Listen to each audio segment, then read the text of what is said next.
السلام علیکم سر۔ وعلیکم۔ سر میں جاننا چاہ رہا ہوں کہ طاغوت کیا ہے اور کیا یہ اسلام میں سب سے بڑا گناہ ہے؟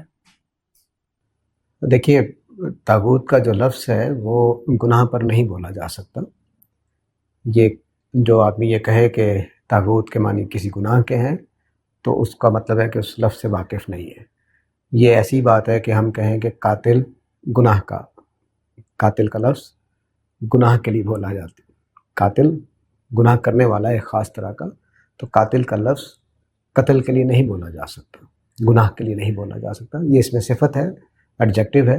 ایڈجیکٹو جو کسی شخص کا ہوگا، کسی چیز کا ہوگا، تو کسی گناہ کی تو یہ صفت ہو سکتی ہے، لیکن گناہ کا نام نہیں ہے یہ۔ اب اس کے معنی کیا ہے؟ اس کے معنی دراصل سرکش کے ہیں۔ یہ طغا سے فاعول کے وزن پر سرکش کے معنی میں ہے، اور اس کا مطلب ہوتا ہے جو بھی آدمی سرکش ہو جائے۔ اب اس کے کئی پھر اطلاقی معنی تھے عرب معاشرے میں۔ اطلاقی معنی کا مطلب کہ یہ لفظ کس پر اپلائی کیا جاتا تھا؟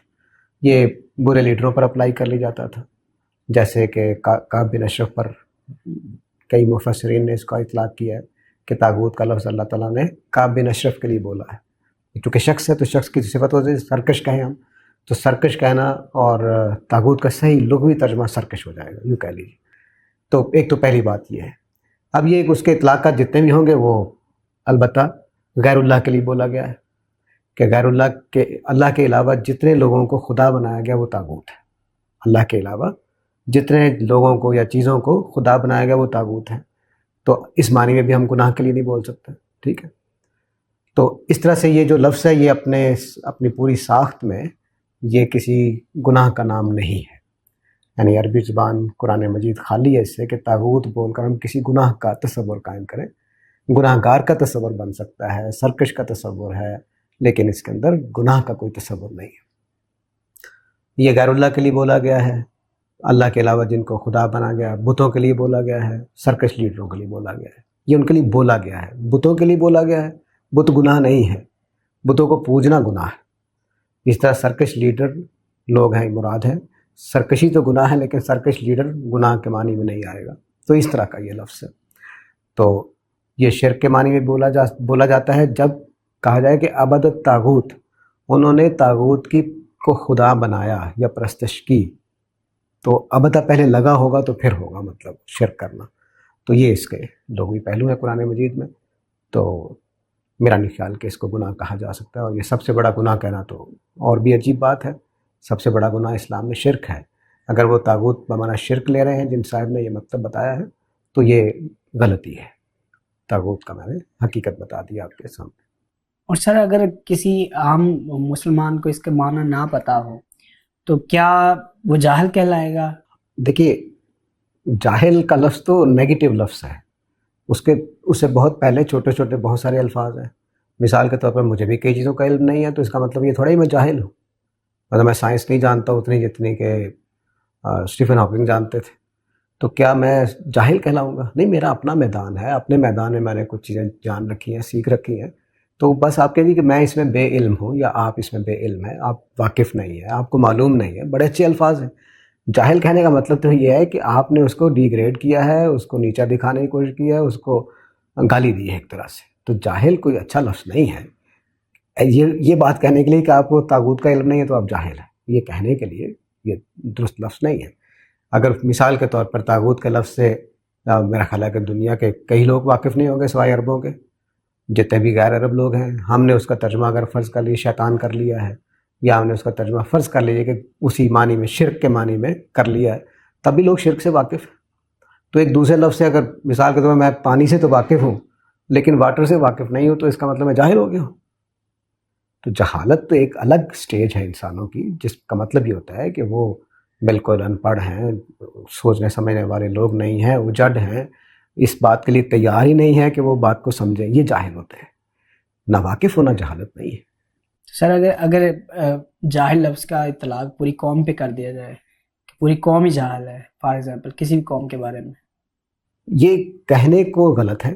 کوئی تجزیہ کرتے ہوئے ہم کہہ سکتے ہیں کہ بھئی فلاں قوم جو ہے وہ جہالت کا بیہیویئر اختیار کر رہی ہے، یہ تجزیے میں ہم کہہ سکتے ہیں، لیکن یہ تجزیے میں کہیں گے، یہ نہیں کہ کسی کو اگر ایک لفظ نہیں معلوم یا دو لفظ نہیں معلوم تو وہ جاہل ہو جائے گی۔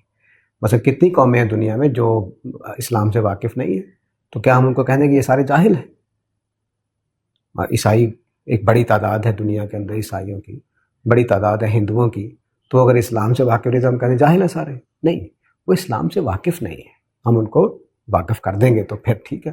مثال کے طور پر ہم مذہب کی، میں نے بات کی اسلام کی، لوگ ایک دوسرے کو اگر مسلک کی بنیاد پر کہنا شروع کر دیں کہ جی فلان مسلک کا آدمی میرے مسلک کا چونکہ نہیں تو وہ جاہل ہے، تو یہ بھی کوئی بات نہیں ہے، ان کے اپنے اصول ہیں، ان کے اپنا علم ہے جس میں وہ اچھا خاصا جانتے ہیں ایک بات کو۔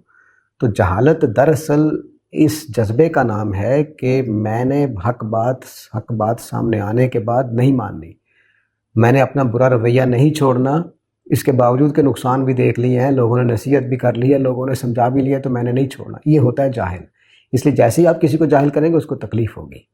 اور اب ایک اور بات بھی سمجھ لیجئے کہ عربی زبان کا اور اردو زبان کے جاہل کا فرق بھی ہے۔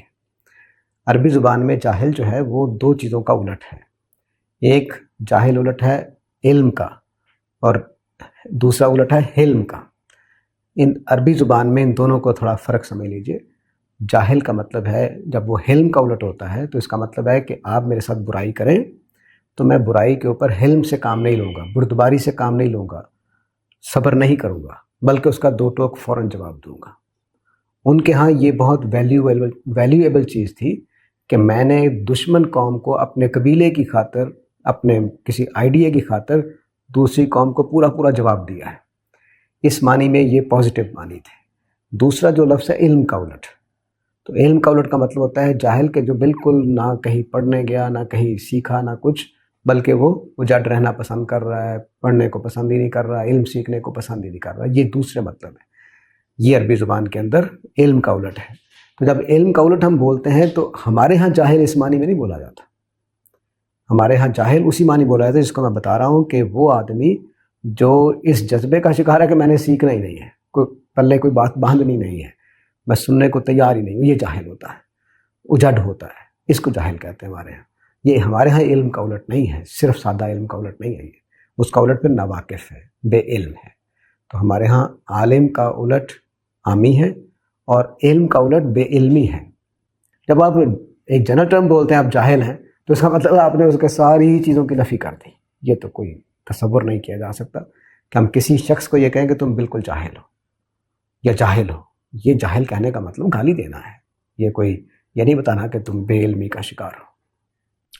تو سر جب عام دو افراد کے درمیان یا ایک عالم اور ایک عامی کے درمیان مکالمہ ہو تو کیا جو کوئی اسپیشلائزیشن رکھتا ہے جیسے کہ عالم کا لفظ ہے، تو کیا عالم جو ہے وہ عامی کو جاہل کہہ سکتا ہے؟ بڑی دلچسپ بات آپ نے کہی ہے۔ دیکھیے جاہل کسی وقت بھی نہیں کہنا چاہیے، عالم کو تو بالکل نہیں کہنا چاہیے۔ اس کی وجہ یہ ہے کہ یہ جو عالم کا مقام ہے، اس کا جو ڈیکورم ہے، اس کی زبان بڑی صاف، شائستہ، ستھری ہونی چاہیے، دوسروں کو احترام دینے والی ہونی چاہیے، کیونکہ وہ سکھانے کے منصب پہ فائز ہے۔ تو سکھانے والے کو تو ذرا عاجز بن کے رہنا چاہیے۔ دوسرے کو جاہل کہنے کا مطلب ہے کہ میں بڑا صاحب علم ہوں اور دوسرے جاہل ہیں، یہ تو بات بالکل غلط ہے۔ تو عام آدمی کی زیادہ عزت کرنی چاہیے۔ اور میں نے سچی بات ہے، میرا جو تجربہ ہے اس میں عام لوگوں کے سوالات اتنے بڑے ہوتے ہیں، بعض اوقات ان کا اعتراض اتنا قیمتی ہوتا ہے، ان کا اٹھایا ہوا سوال اتنا قیمتی ہوتا ہے کہ وہ کئی راستے کھول دیتا ہے۔ تو عالم دین کو تو ان کا شکر گزار ہونا چاہیے جو اعتراض کرنے آتے ہیں، بجائے اس کے کہ ان کو جاہل کہہ کے آپ منہ بند کر دیں ان کا۔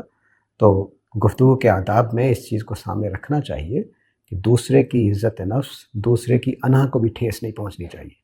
عزت نفس تو ہونی ہی چاہیے، اس کا قائم رہنا چاہیے، انا کو بھی ٹھیس نہیں پہنچنی چاہیے۔ جب آپ انا کو ٹھیس پہنچاتے ہیں تو اس کا مطلب ہے کہ آپ گفتگو کے لیے تیار نہیں ہیں، آپ توہین کرتے ہیں تو دوسرا آدمی ایورژن میں چلا جاتا ہے، اس کی کیفیت، تو وہ بھاگتا ہے آپ سے، پھر آپ سے بات نہیں کرتا۔ تو ہمیں تو سکھانا ہے جن کو، ان کو تو اور قریب لانا ہے، محبت سے، اپنائیت سے، ان کو عزت دیں، ان کے سوال کو شاباش دیں گے، کیا بات ہے، آپ نے اعتراض کیا ہے تو آپ نے میری آنکھیں کھولی ہیں، بڑی مہربانی آپ کی، یہ رویہ ہونا چاہیے۔ سر صاحب آپ کے وقت کا بہت شکریہ۔ عنایت ہے آپ کی، اللہ خیر۔